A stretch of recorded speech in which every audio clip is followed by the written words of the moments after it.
आइए शुरू करते हैं क्वेश्चन आवर। और सबसे पहले कैसे नियंत्रण रेखा पार कर पाकिस्तान स्थित 7 से ज्यादा लॉन्च पैड्स पर सर्जिकल स्ट्राइक करना भारत सरकार के द्वारा वाकई में एक काबिल तारीफ कदम रहा है और देश भर से सेना के इस कदम का समर्थन हर कोई करता दिखाई दिया है। लेकिन अब जरा बाजी पलट रही है। उत्तर प्रदेश के चुनाव अब सरकार पर भी हावी होते दिख रहे हैं। रक्षा मंत्री मनोहर पर्रिकर ने सर्जिकल स्ट्राइक्स के मुद्दे पर न सिर्फ सेना और देश की जनता को बधाई दी, बल्कि यह भी कहा कि एक निर्णायक प्रधानमंत्री को भी इसकी बधाई दी जानी चाहिए, जिनके नेतृत्व में सफलतापूर्वक सर्जिकल स्ट्राइक्स पाकिस्तान पे किया गया। इसका पूरा श्रेय अगर सेना को दिया जाए तो एक बड़ा श्रेय प्रधानमंत्री नरेंद्र मोदी को भी दिया जाना चाहिए। रक्षा मंत्री मनोहर पर्रिकर का यह बयान जाहिर सी बात है विपक्ष के गले के नीचे उतर नहीं रहा, क्योंकि विपक्ष पहले दिन से यही हंगामा कर रहा था कि इस पूरे सर्जिकल स्ट्राइक का फायदा उत्तर प्रदेश के चुनाव में भारतीय जनता पार्टी भुनाने की कोशिश करेगी। तो क्या भारतीय जनता पार्टी खुद अपनी पीठ थपथपा रही है?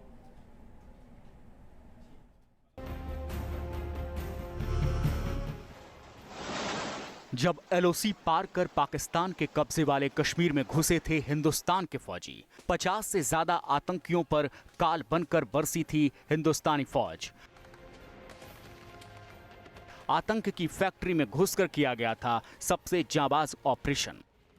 सर्जिकल स्ट्राइक को अंजाम देने में सेना ने जो पराक्रम दिखाया, अब उसका सियासी क्रेडिट लेने की होड़ मच गई है।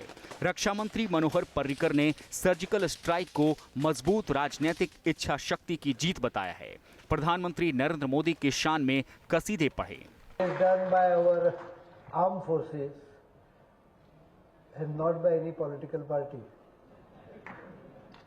So all Indians, including those doubting Thomases, also including can share the credit.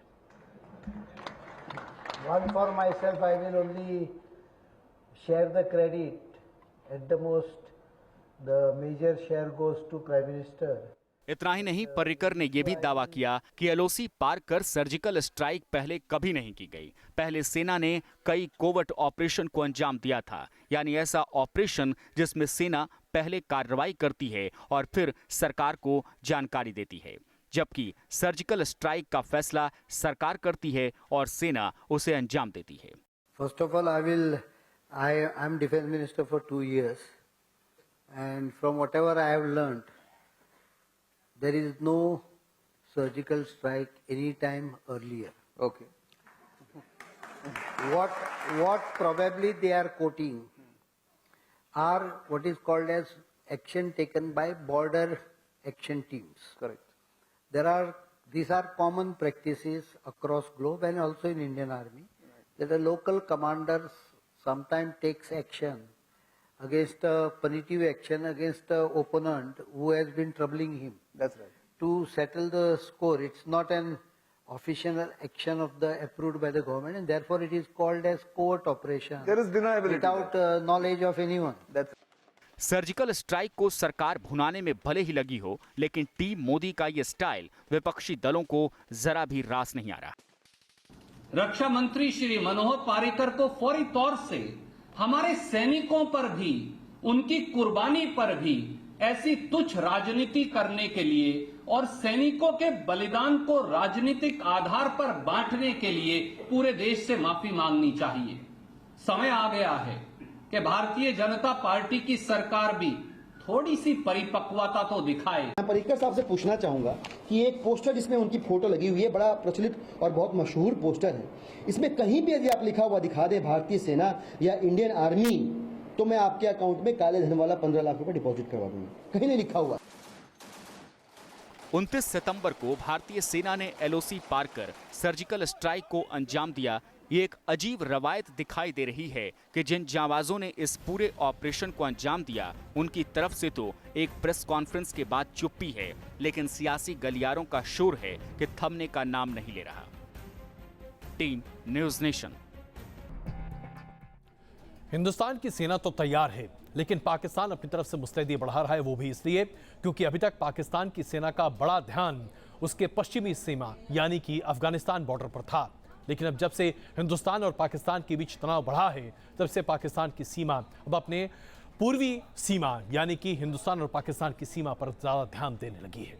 इस बीच खबर यह आ रही है कि अब आतंकियों का एक बड़ा जत्था कश्मीर में पहुंच चुका है और कश्मीर में जहर घोलने की साजिश तैयार की जा रही है। 30 से ज्यादा आतंकियों को दक्षिणी कश्मीर में देखा गया है।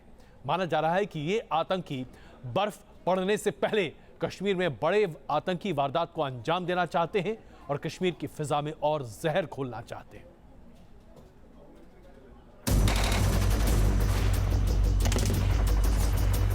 उरी पार्ट 2 की फिराक में पाकिस्तानी आतंकी पाकिस्तान में बैठे आतंक के आका रच रहे हैं साजिश।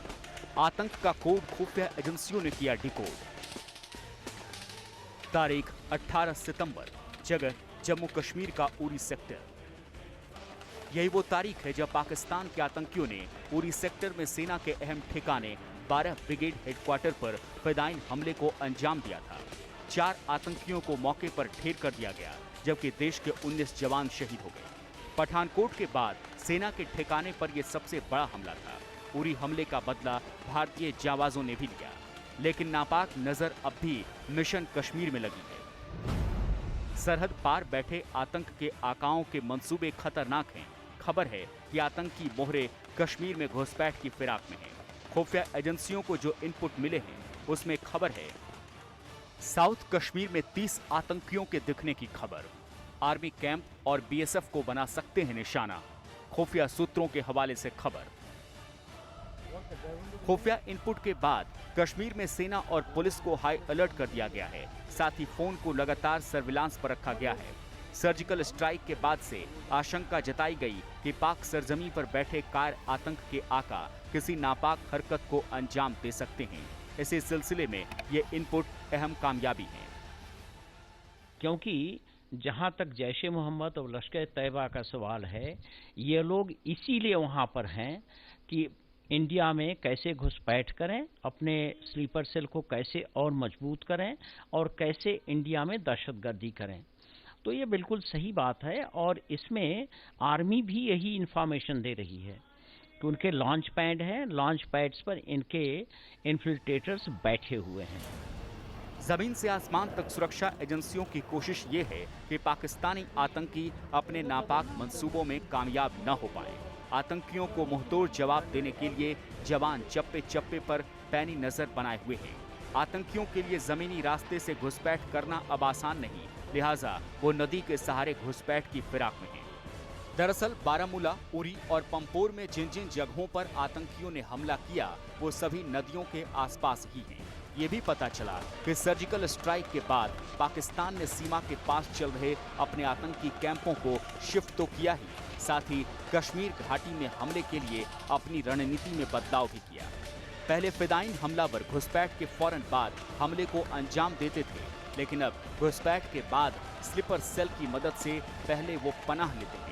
इसके बाद सैन्य कैंपों या फिर सैन्य काफिला की सुरक्षा व्यवस्था की जांच पड़ताल के बाद हमले करते हैं। Team news nation.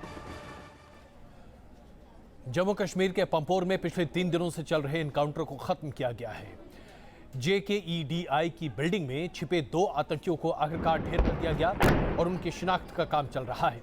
अब तक की मिली जानकारी के मुताबिक ये दोनों आतंकी लश्कर तैयबा आतंकवादी संगठन से जुड़े हुए हैं और इनका मकसद ज्यादा से ज्यादा वक्त तक मुठभेड़ को खींचने का था ताकि दुनिया का ध्यान इस मुठभेड़ की तरफ आकर्षित हो।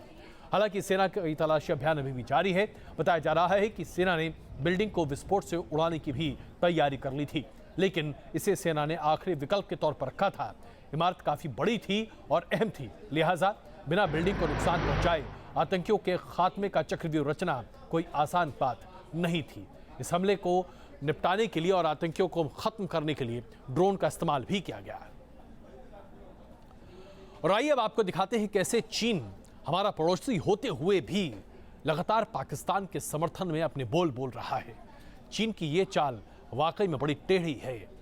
चीन अपनी तकड़ीमी चाल लगातार चल रहा है और ये कहना गलत नहीं होगा कि ये स्पष्ट है कि चीन किसका दोस्त है और कौन चीन का सबसे बड़ा दुश्मन यानी कि हिंदुस्तान है। आइए आपको दिखाते हैं कि चीन ने यह नया चाल क्या चला है। चीन का यह कहना है कि वो हिंदुस्तान और पाकिस्तान के बीच मध्यस्थता करना चाहता है ताकि दोनों देशों के बीच रिश्ते सुधर जाएं। ये बात अलग है कि चीन बार बार ये कह रहा है कि पाकिस्तान जो भी कहता है वो बिल्कुल सत्य है और हिंदुस्तान झूठ बोलता है। यानी मध्यस्थता का मतलब क्या है, आप खुद समझ जाइए। पाकिस्तान सीमा पार से गोलियां बरसा रहा है तो हिंदुस्तानी फौज भी पाकिस्तान को मुंहतोड़ जवाब दे रही है। पाकिस्तान जंग की गिदरभवकी से हिंदुस्तान को डराने की कोशिश कर रहा है तो हिंदुस्तान ने जंग से पहले की मोर्चाबंदी के जरिए पाकिस्तान की नकेल कस दी है। यह हिंदुस्तान की कूटनीति ही है कि पाकिस्तान के मददगारों ने उनसे हाथ पीछे खींच लिए हैं। पाकिस्तान की पहचान आतंकी राष्ट्र के तौर पर पुख्ता हो रही है। पाकिस्तान पर दुनिया के बड़े देश उंगली उठाने से भी चूक नहीं रहे। पाकिस्तान को अलग थलग पड़ता देख उसके करीबी दोस्त चीन अब नई चाल लेकर दुनिया के सामने आने की कोशिश कर रहा है। चीन के विदेश मंत्रालय के मुताबिक वो भारत और पाकिस्तान के बीच रिश्तों को सामान्य करने के लिए मध्यस्थता करना चाहता है। चीन के विदेश मंत्रालय ने कहा कि हम भारत और पाकिस्तान के बीच संघर्ष को हल करने के लिए अपने स्तर पर पूरी कोशिश करेंगे। हम अपनी ओर से पूरी सहायता देने की तैयारी कर रहे हैं। जाहिर है चीन का पाकिस्तान प्रेम किसी से छिपा नहीं। चीन भी हिंदुस्तान को अस्थिर करने की नई चाल पाकिस्तान की मदद से चलता रहता है। पीओके में चीन की दखलंदाजी हो या फिर एनएसजी के मुद्दे पर अड़ियल रुख, चीन की चाल से हर कोई वाकिफ है। इतना ही नहीं, चीन के दोहरा चरित्र का एक और बानगी देखिए। चीनी राष्ट्रपति भारत दौरे पर आने वाले हैं। उससे पहले ही चीन ने भारत के उस प्रस्ताव का विरोध किया है जिसमें हिंदुस्तान पाकिस्तान से लगने वाली सीमाओं को सील करने जा रहा है। चीन के एक अखबार ने लिखा है कि चीन के साथ पाकिस्तान के बहुत अच्छे रिश्ते हैं, इसलिए अगर भारत उसके साथ लगने वाली सीमा को सील करता है तो इसका चीन भारत रिश्तों पर असर पड़ सकता है। जाहिर है हिंदुस्तान के इस कदम के बाद चीन भी खौफ में है और पाकिस्तान की तो नींद ही हुई है। लिहाजा चीन की नई चालबाजी नजर आने लगी है। Team news nation.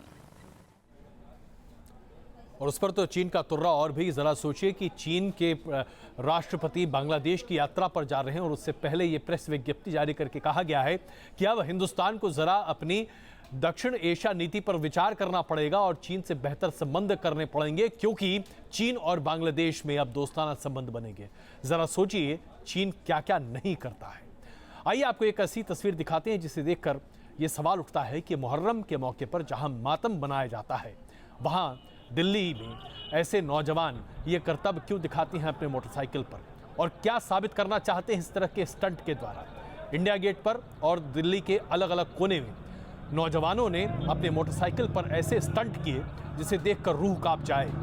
लेकिन मुहर्रम के मौके पर मोटरसाइकिल पर यह स्टंट कहां तक जायज है?